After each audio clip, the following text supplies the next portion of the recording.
Bonjour tout le monde, bienvenue à ce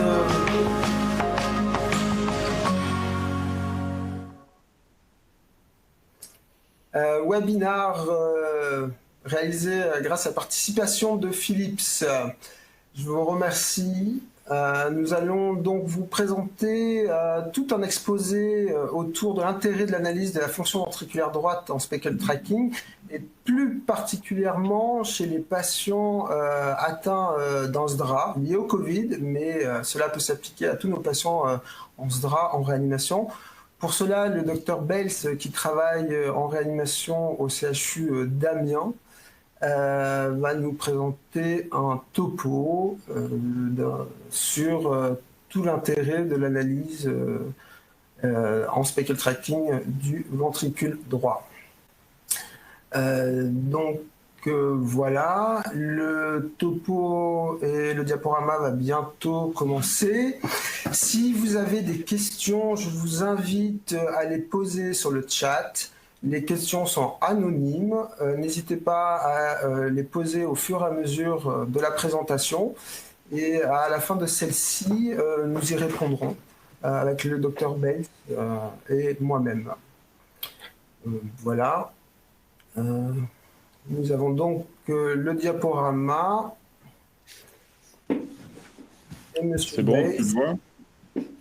Oui, on voit très bien le diaporama. Donc, Ok, donc bonsoir à tous et à toutes. Merci d'être présents donc, à ce webinaire. Merci à l'équipe de Philips de nous avoir invités et nous avoir permis de réaliser ce webinaire. Donc, comme l'a dit Pierre, je vais vous présenter en fait un topo sur l'apport de l'analyse des marqueurs en speckle tracking sur la fonction ventriculaire droite chez les patients en réanimation et notamment présentant un SDRA lié au Covid-19. Alors moi, je suis praticien hospitalier, cardiologue et réanimateur médical de formation. Et donc, je travaille dans une unité de réanimation CTVR à temps plein. Et depuis un an, je suis un des référents de l'unité Covid. Donc, on a eu pas mal de patients et on a fait quelques travaux qu'on va vous présenter sur l'intérêt de ces nouveaux marqueurs. J'ai aucun conflit d'intérêt, si ce n'est scientifique, pour la réalisation de ce topo.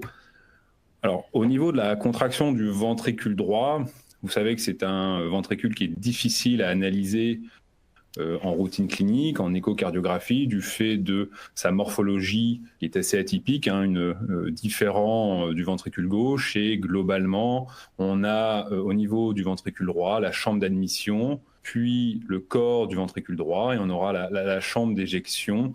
Et donc, trois parties qu'il faudra analyser en échocardiographie. Au niveau de la fonction systolique du ventricule droit, on va avoir plusieurs mécanismes qui vont s'interposer. Au niveau du ventricule droit, globalement, le mécanisme le plus important qui est décrit, ça va être une contraction longitudinale avec un rapprochement de la base vers l'apex. On va également avoir un rapprochement de la paroi libre vers l'intérieur du ventricule droit, avec l'interdépendance en fait VDVG, avec le septum interventriculaire qui va bomber dans la paroi ventriculaire droite. En fait, lors de la contraction du ventricule gauche, on va avoir un rapprochement de l'ensemble de ces parois. Alors, ce septum est souvent, on va dire, peu analysé, mais on estime que dans certains papiers, ça participe entre 20 à 30% de la fonction systolique. Et entre 10 et 15%, on retrouve également une contraction en fait de l'apex du ventricule droit via les fibres partagées avec l'apex du ventricule gauche. Et donc, lors de la torsion du twitch en fait du ventricule gauche, vous allez avoir une torsion également et une contraction au niveau de l'apex, au niveau des trabéculations. Il ne faut pas oublier, lorsqu'on analyse la fonction systolique du ventricule droit en échographie, finalement, il y a une partie qui nous manque, ça va être la chambre d'éjection. Au niveau ici sur une coupe en IRM, vous voyez bien que si on analyse finalement en échocardiographie, on va faire le corps et la chambre d'admission, mais la chambre d'éjection, elle va être analysée soit en petit axe, soit en ETO par exemple, mais elle est souvent peu décrite, mais elle peut participer, elle participe souvent activement au débit cardiaque et donc à la fonction systolique du ventricule droit. Alors, en réanimation, globalement, lorsque vous réalisez une échocardiographie pour analyser le ventricule droit, vous réalisez une apicale 4 cavités. Et vous avez plusieurs marqueurs validés à votre disposition. Le marqueur le plus validé, le plus reproductible et le plus utilisé, ça reste le TAPSI, donc l'analyse du déplacement longitudinal en systole de l'anneau tricuspide par le M-mode, qui va vous donner donc finalement une représentation de la fonction globale, mais ça reste quand même une fonction longitudinale. Vous avez également l'onde S, donc en Doppler tissulaire, une analyse Doppler du segment basal et de l'anneau tricuspide avec une vitesse. Pareil, ça va être une fonction, donc on analyse principalement la fonction longitudinale, base apex, mais on estime que souvent c'est une représentation de la fonction globale de la fonction systolique du ventricule droit. Et vous avez le dernier paramètre qui est assez dur, moi je trouve, à réaliser en routine clinique, qui va être la RV-FAC, alors sur le surfaçage des différentes en télédiastole et en télésystole au niveau du ventricule droit. Et donc ça va être cette différence de surface en pourcentage.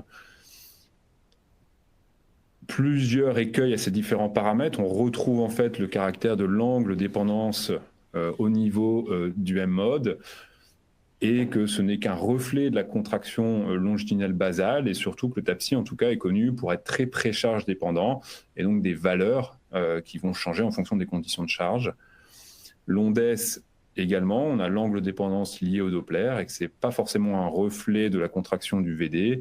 Ça peut être pris également en défaut dans certaines pathologies telles que les embolies pulmonaires ou les hypertensions pulmonaires.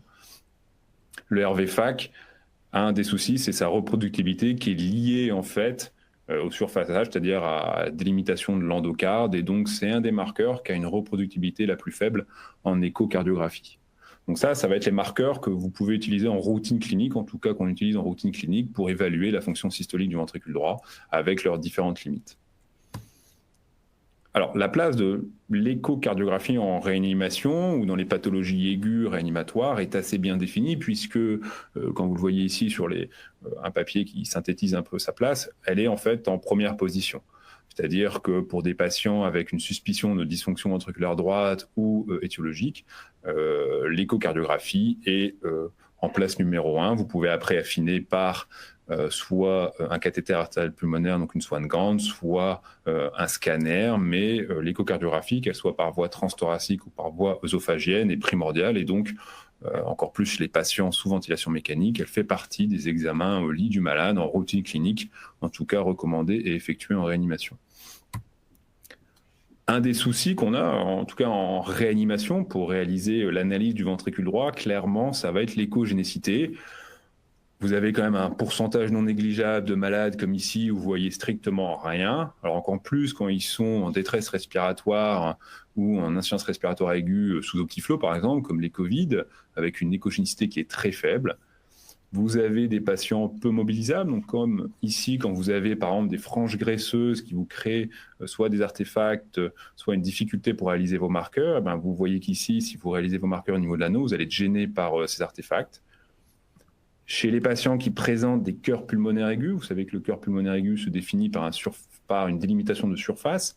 Ici, pour tracer l'endocarde, ça va être assez difficile. Alors, on voit visuellement, ça a l'air dilaté, mais pour tracer l'endocarde finement, en réanimation, vous allez vous confronter à ce défaut d'échogénicité. Chez les patients intubés également, la difficulté aussi, c'est d'avoir une belle 4 cavités, moi je trouve. Et donc on se retrouve souvent avec des 4 cavités, voire 5 cavités un peu tronquées, comme ça avec l'aorte qui prolabe. Et donc on n'a pas forcément le ventricule droit bien dégagé. Souvent on n'arrive pas à bien déplacer le malade et on se retrouve avec un champ du ventricule également qui sort de l'écran. Sur d'autres malades, on a, comme ici, le poumon. On peut avoir des languettes pulmonaires qui vont passer à la respiration totalement devant la pathologie cardiaque, enfin devant le champ cardiaque, et donc ça va créer totalement un défaut d'échogénicité. Alors ici, sur le ventricule gauche, mais vous en avez sur le ventricule droit. Donc vraiment, une des difficultés en réanimation pour réaliser ces marqueurs, ça va être l'échogénicité. Et donc, il y a une place en fait non négligeable pour l'utilisation de l'échographie transœsophagienne en fait chez ces patients-là, que ce soit en réanimation ou chez les patients présentant un SDRA, notamment chez les patients présentant un SDRA.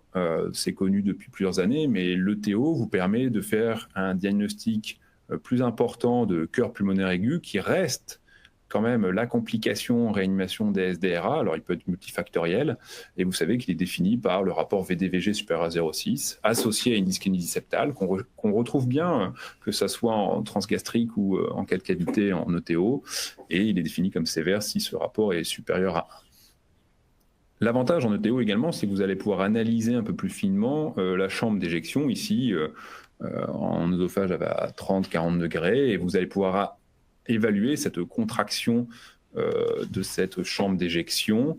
On peut faire des raccourcissements, donc il y a plusieurs marqueurs qui existent. Et chez les patients également, alors présentant des SDRA liés au Covid-19, un des avantages, c'est qu'au niveau diagnostic, c'est-à-dire que vous avez des patients qui peuvent présenter des complications aiguës. Je pense que si vous prenez en charge des Covid, vous avez tous connu ça, des patients qui présentent des désaturations, que ce soit en décubitus ventral ou dorsal. Et chez ce patient, par exemple, on avait été exposé à une désaturation brutale, impossibilité d'aller au scanner, un cœur pulmonaire qui était assez dilaté, puis en fait, il avait un thrombus massif dans l'artère pulmonaire. Il a bénéficié d'une ECMO véno-artérielle. Donc vous avez un apport qui va être diagnostique et également étiologique. C'est important puisqu'on sait que les cœurs pulmonaires aigus, notamment quand ils sont importants, augmentent la mortalité chez les patients.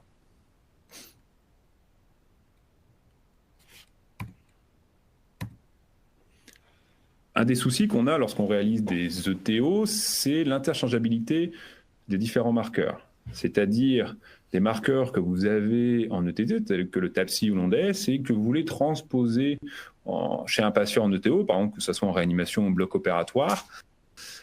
Les données montrent qu'en ETO, on souffre également donc, de l'écogénicité comme ici, chez ce patient, et de l'angle dépendance, et que finalement, quand vous réalisez en M-mode ou en Doppler en fait, vos marqueurs, vous allez sous-estimer globalement vos différents marqueurs. Et donc, vous ne pouvez pas interchanger en fait, des marqueurs que vous faites, par exemple, en ETT préopératoire, puis avant le CEC en ETO, et donc ça ne permet pas une interchangeabilité. Il y a des études qui montreraient finalement que, c'est ce qu'on fait tous un peu indirectement, c'est que le meilleur marqueur reste la FEVD visuelle, notamment chez les opérateurs entraînés, mais ça reste quand même une question assez binaire, c'est-à-dire dysfonction, pas dysfonction, oui, non. En routine clinique, en réanimation, c'est quand même, on va dire, peu applicable quand vous voulez mettre en place des traitements ou suivre vos malades lors, par exemple, d'une titration d'une ventilation mécanique avec des hautes PEP ou la mise en place de certains médicaments. Il vous faut des données chiffrées, reproductibles, fiables, pour pouvoir voir le bénéfice de votre prise en charge au lit du malade. Et donc, ces marqueurs peu interchangeables sont assez difficiles, moi je trouve, en réanimation. On reste globalement sur une FEVD visuelle. Je pense qu'on entend tous au quotidien comment il est le ventriculaire droit, il est un peu mou, voilà, il marche bien, tu peux remplir, alors que ça reste quand même du subjectif. Alors est-ce qu'il existe en fait d'autres marqueurs? Alors ça reste donc le topo présenté donc en speckle tracking. Alors c'est vrai que le speckle tracking et le strain sont des marqueurs qui sont assez, moi je trouve, même pour faire de l'échographie, assez difficiles de compréhension. Donc, je vais essayer de juste vous décrypter globalement les deux techniques. Le speckle tracking est une technique d'échocardiographie ou par exemple d'IRM qui vous permet de suivre ce qu'on appelle les speckles, qui sont les marqueurs acoustiques échocardiographiques, qui sont donc sur une échelle de niveau de grille. Vous allez placer des régions d'intérêt dessus, ce qu'on appelle des ROI, ça peut se placer en écho ou en IRM, et vous allez suivre la région de grille, par exemple le niveau de grille dans cette ROI, le long d'un cycle cardiaque. Donc vous allez le traquer, et donc c'est la technique, en fait, ce qu'on appelle du speckle tracking, que ce soit dans différentes techniques d'imagerie. Le strain, c'est un paramètre qui analyse la déformation d'un objet par rapport à son état initial. Donc, si vous analysez la déformation myocardique, donc si vous faites du strain myocardique, vous allez analyser donc cette déformation myocardique, que ce soit en 2 dimensions, c'est-à-dire que vous allez analyser cette déformation via des images d'échocardiographie dont l'acquisition a été faite en 2 dimensions, donc ça va être du 2D strain. Par contre, vous pouvez très bien utiliser une acquisition en 3 dimensions, effectuer une technique de strain, et donc vous allez avoir du 3D strain. Le strain, étant donné par exemple en échocardiographie, vous allez analyser le raccourcissement, cette déformation, comme vous allez diminuer la taille de votre myocarde, la valeur sera donc négative.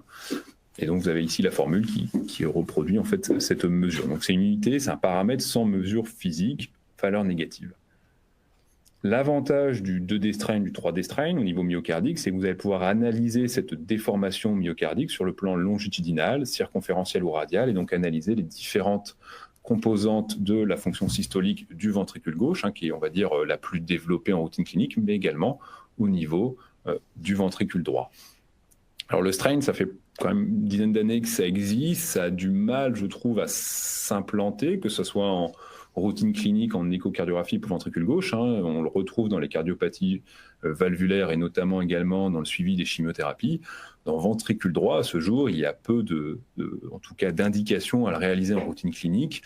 Et je vais vous montrer pourquoi.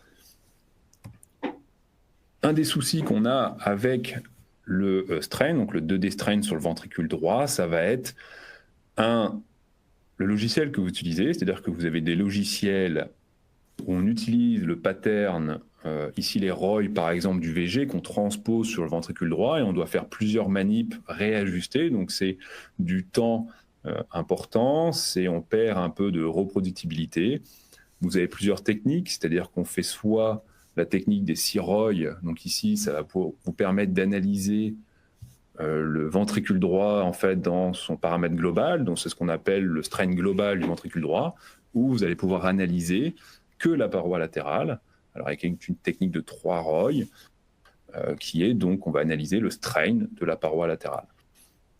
Vous avez donc également une variabilité entre les logiciels, comme je vous avais dit, que ce soit vendeur ou non vendeur dépendant, les différentes techniques d'acquisition.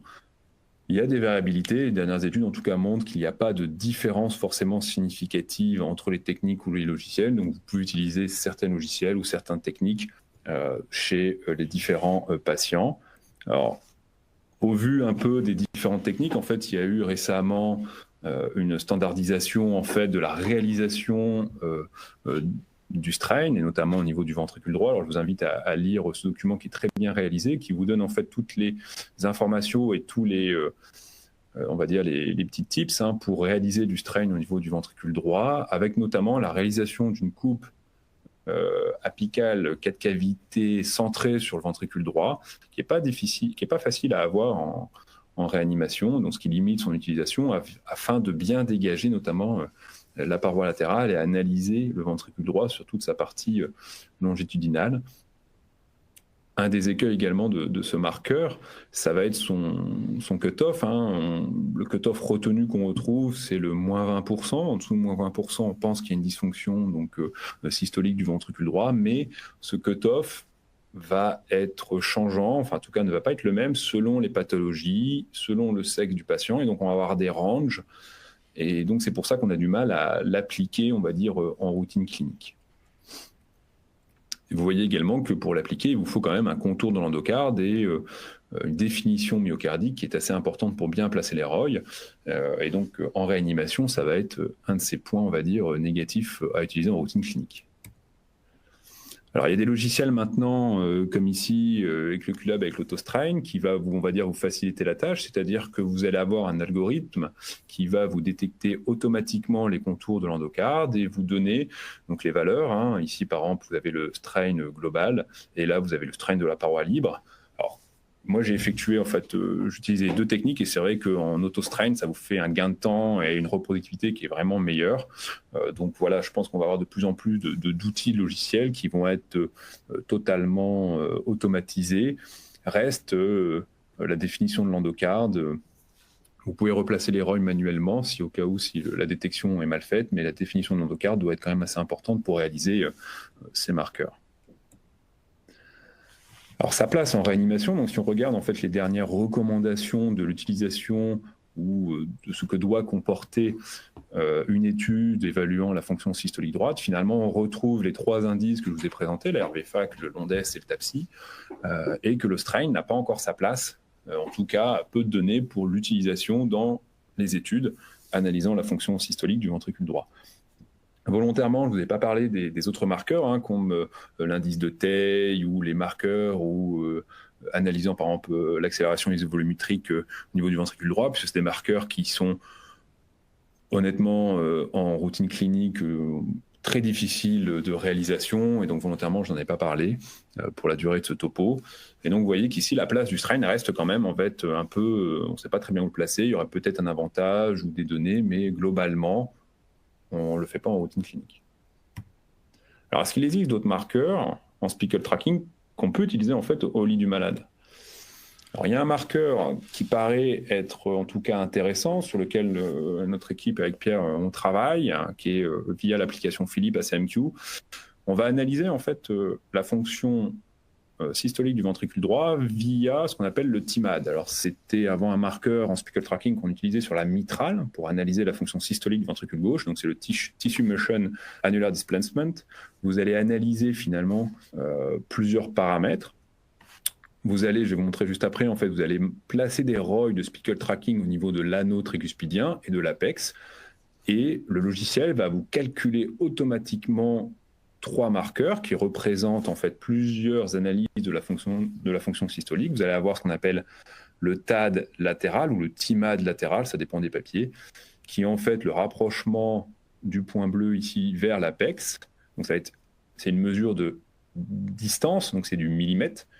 Vous allez avoir le TAD septal, donc l'analyse finalement du rapprochement, du raccourcissement en fait du septum lors de la fonction systolique, et donc la ROI orange vers l'apex. Pareil, c'est un marqueur de distance en millimètres. Et vous avez le RVLSF, en fait qui est un marqueur combiné, automatique.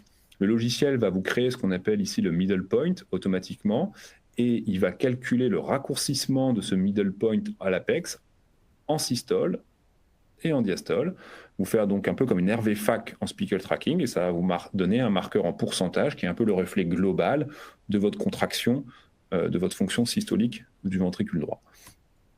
L'avantage, c'est que vous voyez, vous êtes angle indépendant, vous n'avez pas besoin d'une grande définition de l'endocarde, si ce n'est pour l'apex, et c'est une rapidité d'action beaucoup plus rapide que le strain en routine clinique.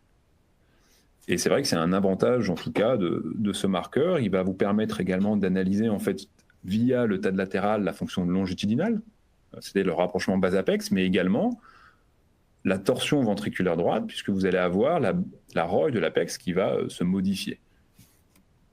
Si on regarde ici en pratique, donc vous lancez par exemple votre acquisition, vous lancez ACMQ, vous allez placer ici les ROI basales, c'est-à-dire latérales et septales, puis la ROI de l'apex, et le logiciel, vous voyez, en temps réel, vous le fait automatiquement, et va vous calculer donc ici le TAD latéral qui est à 20,9 mm, ici le TAD septal à 16,2 et le RVLSF qui était ici à 23,6%. Donc un marqueur qui est assez rapide, en tout cas, vous voyez, en quelques secondes vous l'avez, qui peut se faire au lit du malade et avec plusieurs données. Vous pouvez contrôler en fait également la qualité de ce marqueur avec la qualité des courbes de rapprochement systole-diastole. Et par exemple, vous voyez bien qu'ici, on a l'apex quand même qui se contracte avec une ROI qui se déplace. Alors, est-ce qu'il y a des données en fait cliniques sur ce marqueur? Il y a très peu de données. Quand notre équipe s'est intéressée à ce marqueur, on est assez étonné de voir qu'il y a en fait très peu de données dans la littérature validées chez les patients en médecine et encore moins en réanimation. Il y a des données en fait sur des patients présentant une dysfonction VD sur soit une HTAP précapillaire ou des pathologies cardiaques droites associées avec oui ou non de l'HTAP et qui ont été évaluées en IRM et en échocardiographie. Et quand vous voyez ces AUC, c'est-à-dire que quand on analyse en tout cas les différents marqueurs, le RVLSF, donc c'est le marqueur, je vous avais dit, qui est global, en tout cas, il permet de prédire la dysfonction VD lorsque celle-ci est analysée en IRM, qui est le gold standard. Le RVLSF est supérieur en tout cas au TAPS ou à la RVFAC ou à la NODES pour prédire ou pour identifier les marqueurs qui ont une dysfonction VD évaluée par l'IRM. Alors, si on analyse ces patients également en échographie 3 dimensions, c'est-à-dire que la fonction systolique validée en ETT 3D, donc qui reste également un des meilleurs marqueurs pour valider la fonction systolique globale, le MTAD, alors là, dans ce papier, le MTAD, en fait, c'est le Middle Point TAD, donc c'est le RVLSF, vous montre également que quand on compare même au strain de la paroi libre ou aux marqueurs conventionnels, que le MTAD reste un marqueur, en tout cas, supérieur aux autres pour identifier encore la dysfonction droite lorsque celle-ci est analysée par le TT en 3D. Donc il y a quand même des données qui semblent à penser que le RVLSF, en tout cas, et le TIMAD, est quand même un marqueur associé, permet en fait d'identifier assez fortement la dysfonction ventriculaire droite chez nos malades. Alors moi, un des gros avantages que je trouve dans ce marqueur, c'est que vous pouvez le réaliser également en ETO. Et donc, en ETO, vous faites une acquisition d'une coupe 4 cavités, par exemple moyen œsophage, vous relancez la CMQ et vous pouvez redessiner vos ROI, que ce soit donc au niveau basal comme ici et au niveau de l'apex, et vous allez retrouver en fait des valeurs en ETO du TAD latéral, du TAB septal et du RVLSF. Donc c'est quand même assez intéressant. On voit également une rapidité non négligeable. Alors il y a peu de données sur l'interchangeabilité à ce jour ETT-ETO, mais vous pouvez, par exemple, je ne sais pas, vous êtes au bloc opératoire, vous avez un patient en réanimation en ventilation mécanique peu échogène, vous pouvez suivre votre fonction systolique ventriculaire droite en ETO avec ces différents marqueurs. Donc ça reste un atout non négligeable pour nos malades. Alors, est-ce qu'il y a également des données sur ces patients en ETO? Alors, il y a pas mal de petites séries sur des patients au bloc opératoire pour la chirurgie cardiaque. Alors, dans ce papier, il montrait qu'il existe une corrélation entre le TAD latéral et le TAPSI. Et donc, ces patients, en tout cas, ça pouvait être interchangeable, que vous pouvez utiliser le TAD latéral ou le TAPSI chez ces patients-là au bloc opératoire. Il y a très peu de données encore à ce jour sur, finalement, l'utilisation du RVLSF ou l'interchangeabilité en ETO. Alors finalement, en fait, en réanimation, à disposition, on reste sur une 4 cavités, je trouve, multiparamétrique, avec des marqueurs conventionnels, avec les différents cutoffs qu'on retrouve dans la littérature, que ce soit pour le TAPSI, l'ONDES ou la RVFAC, des marqueurs en speckle tracking, strain global du ventricule droit, strain latéral, avec le marqueur à 20%, avec des ranges selon les pathologies. Alors, j'ai pas de marqueur ou de cutoff en fait à vous donner pour le RVLSF ou les différents paramètres, puisque à ce jour, il n'y a pas de cutoff établi. Chez des sujets sains, en tout cas dans les papiers, et nous dans notre outil clinique, il est entre 25 et 28% pour le RVLSF, et dans les papiers, en tout cas dans les différentes données, le cutoff serait entre 17 et 18%, et qui serait associé donc avec une dysfonction systolique du ventricule droit, mais j'ai pas de données vraiment franches, en tout cas solides, pour dire à tel pourcentage la réponse binaire, oui, non, il y a une dysfonction systolique du ventricule droit. Alors, comment on l'utilise en fait en routine clinique? Moi, c'est pareil, hein, c'est-à-dire que quand on a des patients qui présentent une dysfonction ventriculaire droite majeure, ici associée, par exemple, ici chez ce patient-là à gauche, à une dysfonction ventriculaire gauche, globalement, réaliser des marqueurs en speckle tracking ou du TIMAD, ça me paraît un peu désuet. Voilà, vous n'allez pas forcément perdre du temps, réaliser des marqueurs important, et c'est vrai que ça a des limites. Pareil, chez les patients qui présentent une FEVD, par exemple ici, conservée, hyperkinétique, associée à une fonction d'éjection ventriculaire gauche qui vous paraît conservée, même hyperkinétique, la réalisation de ces marqueurs-là, leur place en routine clinique est assez faible. Moi, je pense que, en tout cas, leur place, c'est vraiment chez des patients en réanimation, finalement, ou au bloc opératoire, c'est nos patients tout venant, c'est des patients qui ont une fonction systolique droite d'allure préservée en effet visuel. Vous avez peu de marqueurs, vous voulez la quantifier. Ici, on a l'impression qu'il y a quand même un petit cœur pulmonaire avec un VD un peu dilaté, un petit chiffre septal. On a envie de dire que ce VD est bien, est un peu mou, mais à quantifier, vous êtes un peu embêté. Surtout si vous voulez, par exemple, évaluer l'apport de votre ventilation mécanique ou votre traitement à visée de décongestion. Alors l'avantage, c'est que vous pouvez réaliser votre TIMAD. Et donc ici, par exemple, chez ce patient, vous voyez clairement qu'on a une altération du TIMAD au niveau de la paroi latérale, et vous avez un RLSF qui est effondré à 15,6%. Donc voilà, vous avez une quantification de données, en tout cas d'une fonction systolique, que vous pouvez suivre et adapter votre thérapie. Donc je pense que sa place au lit du malade est vraiment dans les patients qu'on a un peu tous les jours, mais qui ne sont pas aux extrêmes, qui restent en fait de la routine clinique.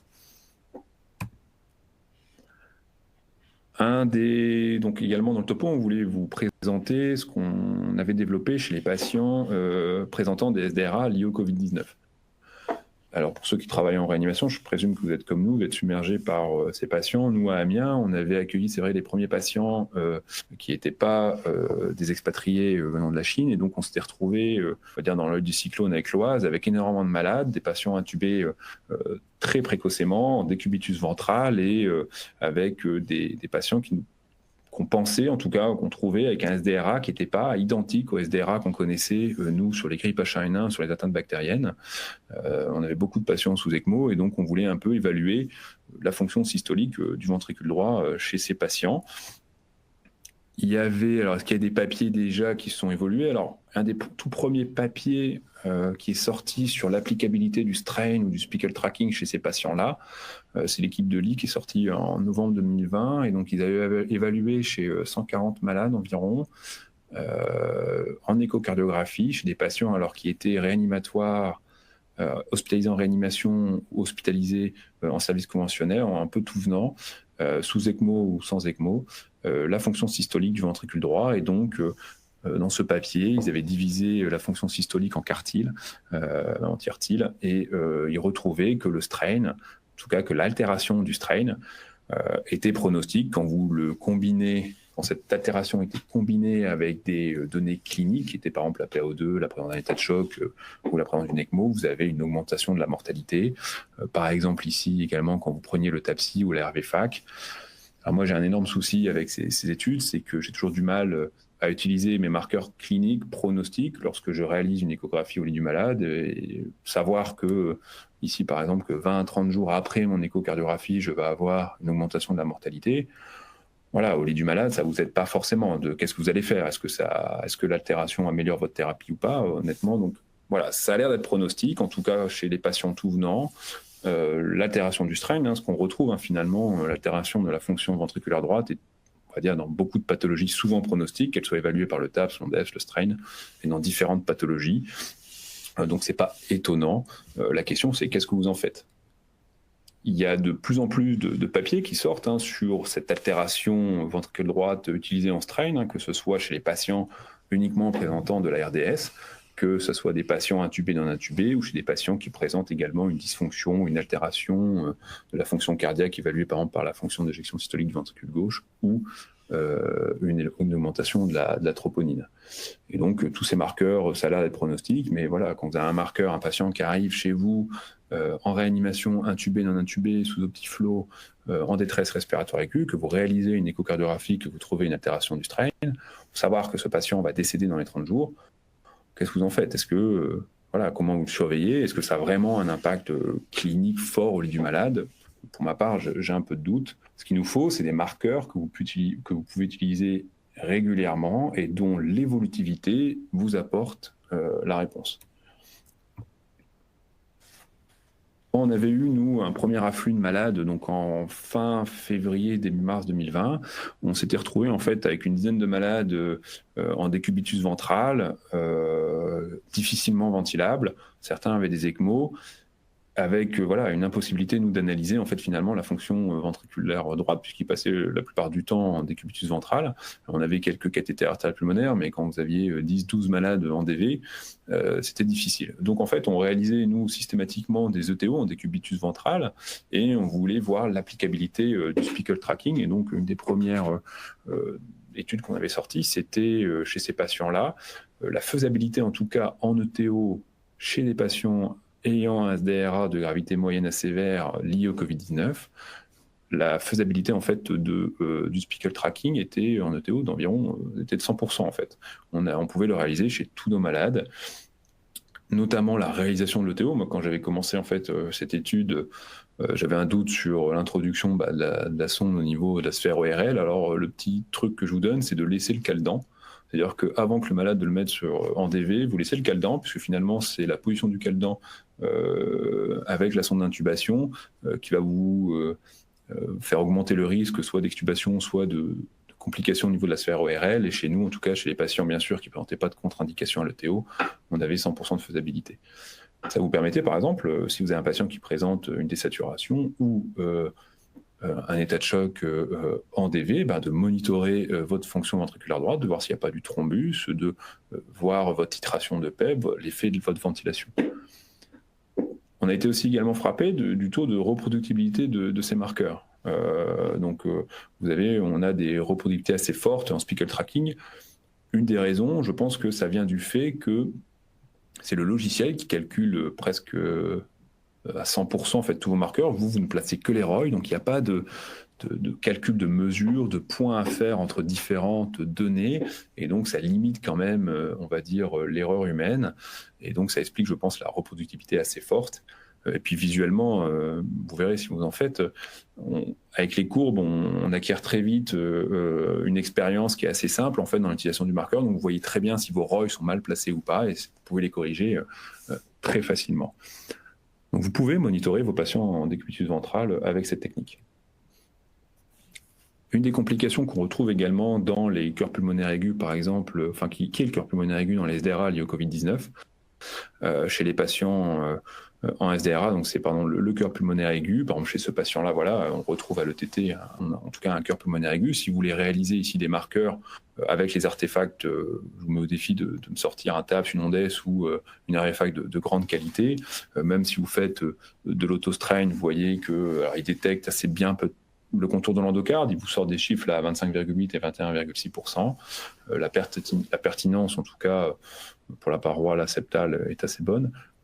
Un des soucis qu'on a, en fait, sur les valeurs du strain dans ces conditions-là, c'est que vous savez que les mesures, c'est-à-dire que la valeur du strain est altérée par les conditions de charge, c'est-à-dire que si vous modifiez la pré-charge ou la post-charge dépendance, vous allez avoir une modification de vos valeurs du strain sans qu'il y ait forcément une atteinte myocardique sous-jacente. Pareil, si vous modifiez la géométrie du ventricule, gauche ou droit, et encore plus si vous avez une désynchronisation ou une contractilité inhomogène de votre myocarde, vous allez avoir une altération de votre mesure du strain sans qu'il y ait forcément une altération de la fonction systolique. Et donc ça, ce sont vraiment les écueils. En fait, c'est tous les écueils qu'on retrouve dans le cœur pulmonaire aigu lié au SDRA. C'est que vous avez un patient qui a un VD dilaté avec une précharge et surtout une post-charge augmentée et qui a une dyskinésie.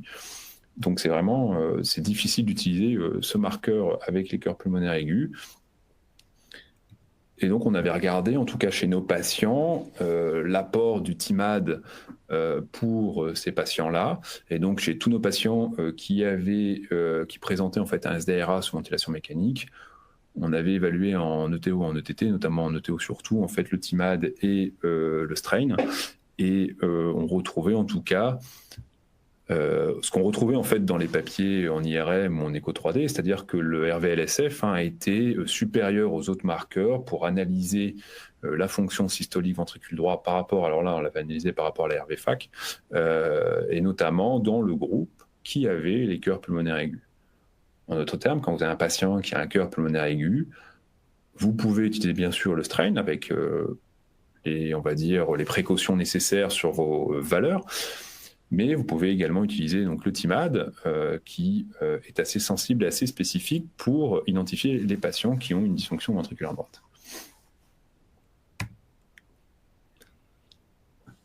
Au niveau thérapeutique, vous pouvez également, donc vous avez dit, vous en servir comme monitorage. Alors, vous savez que le SDRA lié au Covid-19 a certaines particularités, notamment on pense qu'il y a une adéquation entre les rapports ventilation-perfusion, hein, pas mal de mismatch au niveau pulmonaire, probablement dans les zones de verre dépoli, et donc on avait beaucoup de patients qui présentaient une hypoxémie assez sévère, hein, c'est ce que nous on avait appelé la happy hypoxémia, et qui finalement étaient au fauteuil à 85 de SAT en jouant avec leur portable ou sur WhatsApp, et on arrivait dans leur chambre, on avait envie de les intuber alors que ils avaient une fonction respiratoire tout à fait convenable, mais par contre des paramètres en oxygène très très bas.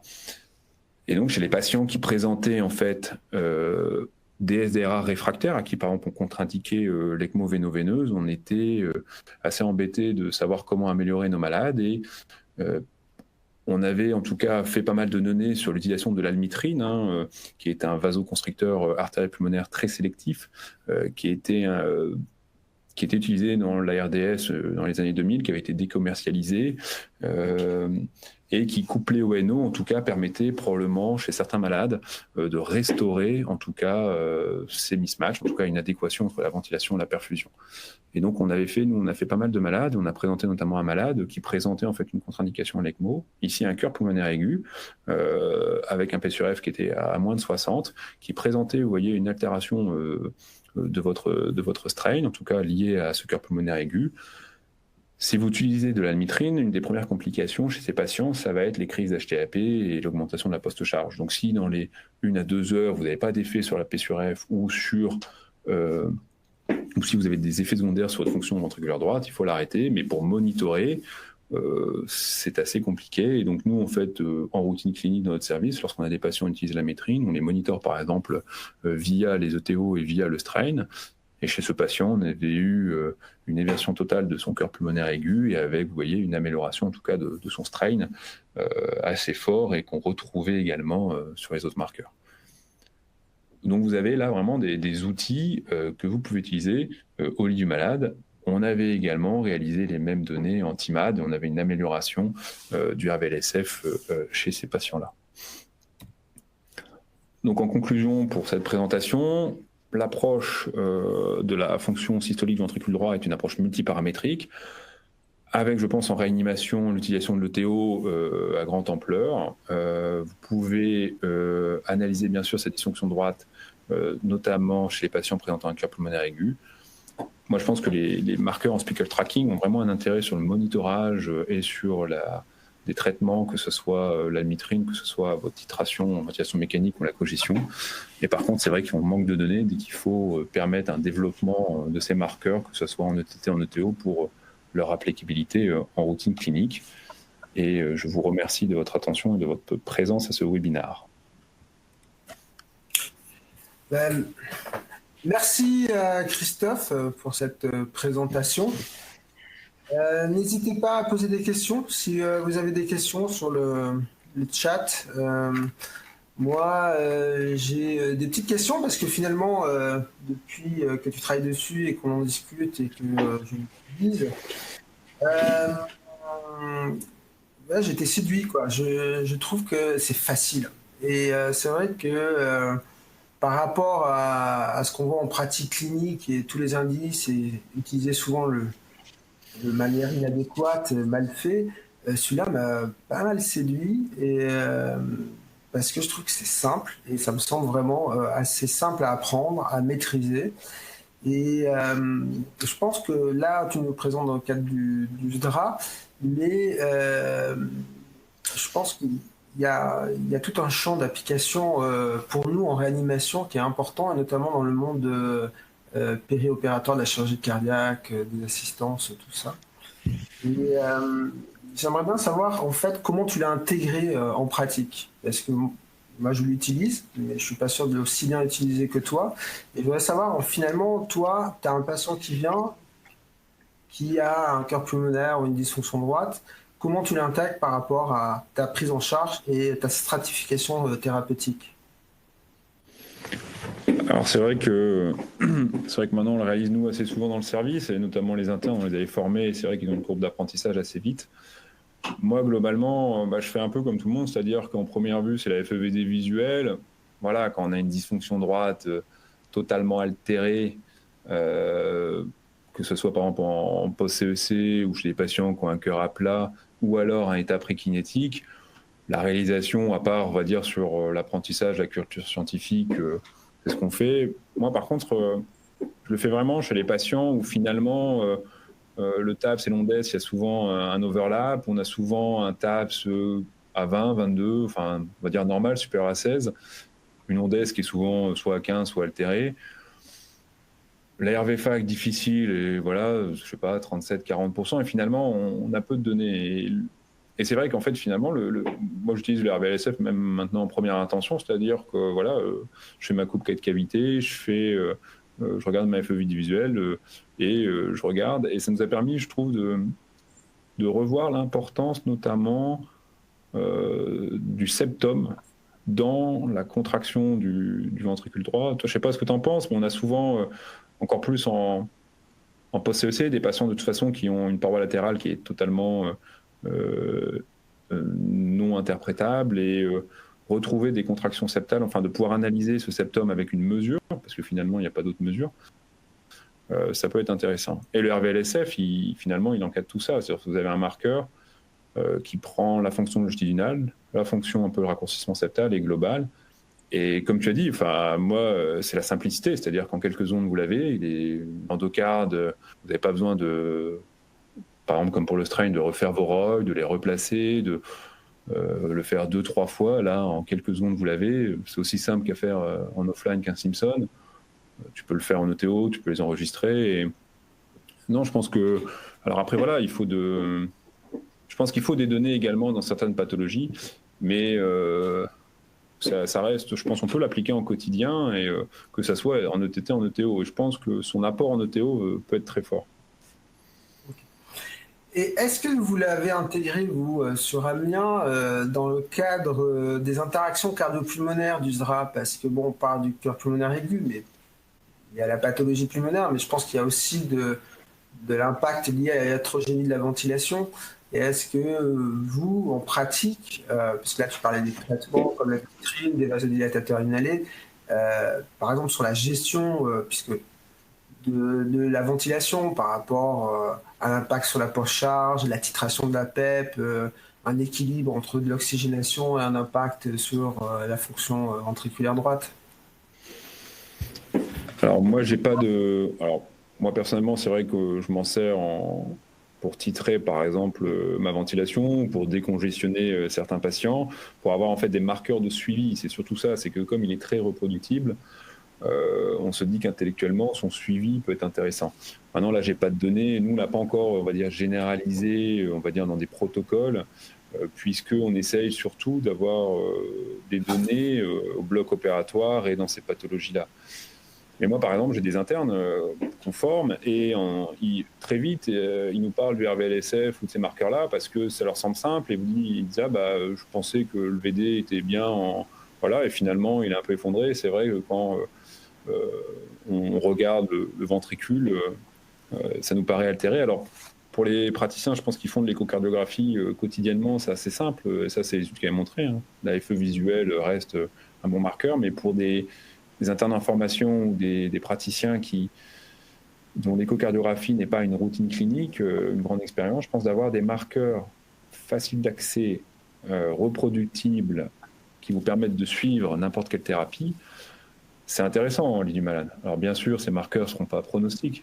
Enfin, dire que, je sais pas, 25% de RSF à J0, c'est pronostic dans 30 jours, moi, c'est pas un intérêt. Par contre, avoir une altération de mon RVLSF quand je fais de la haute PEP, parce que j'ai pas de pression œsophagienne et je vois effectivement qu'il s'altère et que j'ai pas forcément de bénéfice sur mes échanges gazeux, de repasser à une PEP un peu plus basse et voir si finalement il y avait une composante pulmonaire sur cette altération myocardique, ça c'est intéressant. En tout cas, je pense qu'on peut l'intégrer comme ça en routine clinique. Mais c'est toujours très difficile, je trouve, de démontrer l'intérêt sur du pronostic ou sur autre, finalement de marqueurs en routine clinique. Ça reste quand même, je pense, comme tu dis, un champ ouvert et il faut des données. Et en tout cas, nous, on en fait, moi j'en fais tout le temps, mais mes collègues, on en fait de plus en plus. Ils ont été séduits comme toi par la facilité. Je pense que tu as raison sur ça, c'est la facilité, quoi. J'ai été vraiment surpris. C'est facile, c'est reproductible. Et je pense qu'en termes d'apprentissage, on a des cours d'apprentissage qui sont rapidement acquises avec 10, 15 patients. Et puis c'est une machine qui mesure, donc il n'y a pas tous les biais liés à la reproductibilité de la mesure qu'on a avec le TAPS, l'onde S, l'angle là, c'est la bonne coupe, c'est pas la bonne coupe. Je l'utilise de plus en plus et je pense que ça vaut effectivement cet indice vraiment le coup pour suivre et voir. Moi j'ai eu des surprises sur des patients où je pensais pas être si effondrés et qui finalement avant une chirurgie avaient ses paramètres effondrés, sont sortis avec des ECMO pour des dysfonctions cardiaques droites. Et je pense qu'effectivement, il y a tout un champ à ouvrir dessus. Et c'est souvent avec des indices simples, reproductifs, qu'on peut avoir, je pense, un grand impact clinique. Parce que en 2 minutes, c'est fait, quoi. Maintenant, juste pour rappeler un peu, toi, de ta pratique, tu nous as donné des seuils, donc autour pour le RVLSF de 25-28%. Tu dis que le cutoff c'est 17-18, c'est ce qu'on trouve. Et pour tout ce qui est TIMAD, parce qu'on a des valeurs, Alors, moi j'ai des valeurs. sur le TAD latéral ou septal, les valeurs, en fait, il y a des altérations associées au TAPSI dans les études. Alors, on retrouve un peu entre 16 et 18. Mais en fait, pareil, il n'y a pas de cutoff. Alors, nous, de ma pratique clinique, on n'a pas forcément trouvé en fait une corrélation, contrairement à d'autres études, entre le TAD latéral et le TAPSI. Pourquoi puisque en fait le TAPS, vous mesurez que finalement le déplacement de l'anneau tricuspidien en systole, alors qu'au niveau du TAD latéral, vous allez mesurer le rapprochement en fait. Et donc ça dépend de la taille du ventricule et de l'apex, c'est-à-dire de la contraction de l'apex. Et donc c'est un autre marqueur, c'est pas le même marqueur. Moi je pense pas qu'il faut essayer de l'interchanger. Euh, et donc les cutoffs, honnêtement il n'y a pas beaucoup de données et donc c'est un des soucis, c'est-à-dire que nous, dans les études, on retrouve le 17-18%. Le TAD latéral, là, comme ça, c'est surtout des patients qui ont une HTAP ou dans les études en IRM, mais en réanimation, nous, il était assez, de mémoire dans les études, il était assez, en tout cas, quand c'était associé altéré, ils étaient en autour de 13-14, mais on n'a pas d'assez grande cohorte pour dire que forcément, ça soit un cutoff franc. Et moi, j'ai toujours un peu du mal avec les cut-offs, c'est-à-dire que c'est on-off en fait. 15, vous Ouais. avez une dysfonction, 18, vous n'avez pas de dysfonction, mais finalement, la reproductibilité et l'overlap fait que, je pense, c'est la combinaison de plusieurs marqueurs et des marqueurs globaux. Mais voilà, il y a du travail à faire pour trouver, on va dire, des cut-offs pour vraiment les études et la pratique, mais c'est malheureusement, j'ai pas encore de chiffres vraiment à te donner Tu nous en donneras fiables. plus tard, bientôt. Bon, au travail, c'est vrai que on travaille pas mal sur ces données-là, mais son applicabilité, je trouve, en réanimation bloc opératoire, et c'est vraiment ça le champ qui, je pense, de l'avenir de ce marqueur.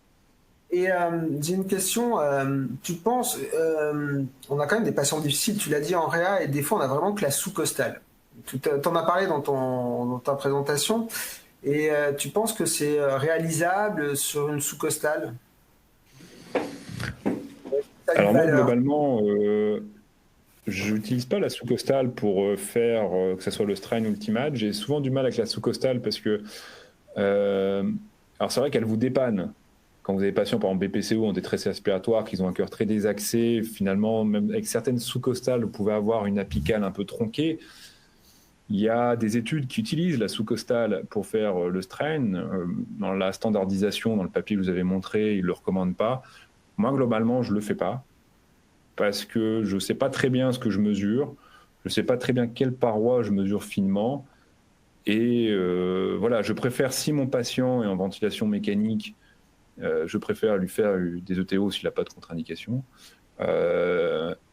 S'il est en transe thoracique, je préfère peut-être soit garder une FEVD visuelle, mais voilà, moi je n'utilise pas et c'est comme le TAPS ou DES, voilà, vous ne savez pas très bien et je préfère utiliser un marqueur sur voilà, quelque chose de bonne qualité que plutôt être biaisé par une valeur finalement sur une coupe un peu tronquée. Et on retrouve dans les recommandations cette notion de coupe sur la coupe focus sur le VD.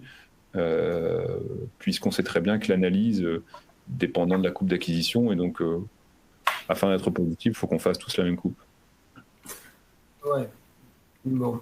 T'as vu des papiers un peu des gens qui l'utilisaient chez des gens qui étaient avec un support par LVAD ou par en Alors post-transplantation? moi, Non. j'ai peu vu de papiers. Ce qu'on avait parlé, il y a des papiers qui utilisent des marqueurs de déplacement de l'anneau tricuspidien chez des enfants avec une cardiopathie congénitale ou qui ont eu une assistance mécanique lourde, qui ne sont pas à proprement parler du TIMAD, c'est-à-dire qu'ils utilisent en fait les déplacements en 2D, donc ils font des mesures en 2D de déplacement qui correspondent un peu à les ROI qu'on place, mais il n'y a pas le caractère automatique. Mais à ce jour, à ma connaissance, il n'y a pas de grosses séries sur l'apport du TIMAD ou du RVLSF chez ces patients ayant LVAD. Mais c'est vrai que même chez les patients présentant une ventilation, enfin une ECMO-VA, l'analyse du ventricule droit est primordiale chez ces patients, et d'avoir d'autres marqueurs associés, c'est important. Mais c'est comme les autres marqueurs tels que l'IVA ou l'indice de taille. Dans plein de pathologies, c'est pronostic, c'est le meilleur, mais à faire en routine clinique. Mais là, de mémoire, non, j'ai pas de papier à te donner dans ce cas de pathologie-là. Bon, en tout cas, ça a été approché chez l'enfant avec des assistances. Ça avait l'air d'être positif. Il y a eu quelques données, ouais. Ils avaient l'air, en tout cas pareil, de retrouver une association entre ça et la dysfonction droite. Maintenant, alors moi pour ma pratique, j'ai pas, donc à Amiens, on n'a pas d'assistance lourde. Donc après la pertinence clinique de l'utilisation chez ces patients-là, moi j'en ai pas l'expérience. Mais je pense, moi je vois pas pourquoi on pourrait pas l'utiliser dans ce cadre-là. Vous restez avec un marqueur global, reproductible, facile d'accès, donc de toute façon, entre ça, la RVFAC ou TAPS, vous pouvez également l'utiliser. Ok. Et par rapport, finalement, il y a peut-être un défaut, je ne sais pas, par rapport à cette chambre d'éjection et cette contractilité. C'est pris en compte ou pas pour toi? Alors non, je pense que c'est un des gros défauts en échocardiographie, c'est qu'on oublie totalement, c'est vrai, la chambre d'éjection. Et on le voit bien, nous, au bloc opératoire, hein, quand il remplace la ventricuspide, ton VD, il est un peu à plat, ta paroi latérale ne marche plus, mais tu as une bonne chambre d'éjection, ce qui permet de maintenir un débit cardiaque. Alors, peut-être via la ROI de l'APEX, mais honnêtement, je ne pense pas que ça prend en compte la contraction au niveau de la chambre d'éjection du ventricule droit.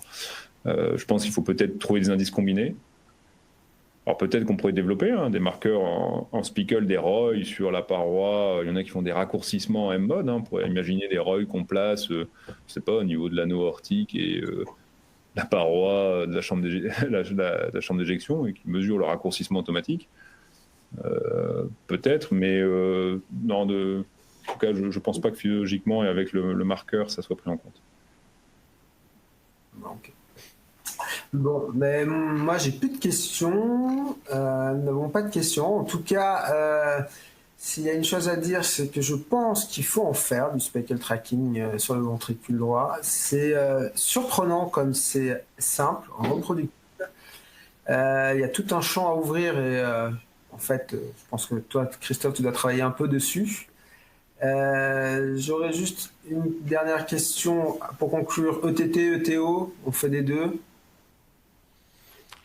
Alors, moi, j'ai pas de. On est en train de travailler là-dessus, sur l'interchangeabilité ETT-ETO. Des données personnelles qu'on a, ça a l'air d'être interchangeable. C'est-à-dire que en fait, la coupe est à peu près identique et vous limitez via le logiciel l'erreur humaine. Et sur une coupe 4 cavités, en ETO et en ETT, en tout cas, le RVLSF semble interchangeable. Ça, on est en train d'essayer de le valider. Mais c'est pareil, moi, ce que j'aime bien, c'est par exemple, même si c'est pas interchangeable, c'est par exemple, tu as ton patient qui arrive au bloc opératoire, voilà, il est intubé sous sédation, ventilation mécanique.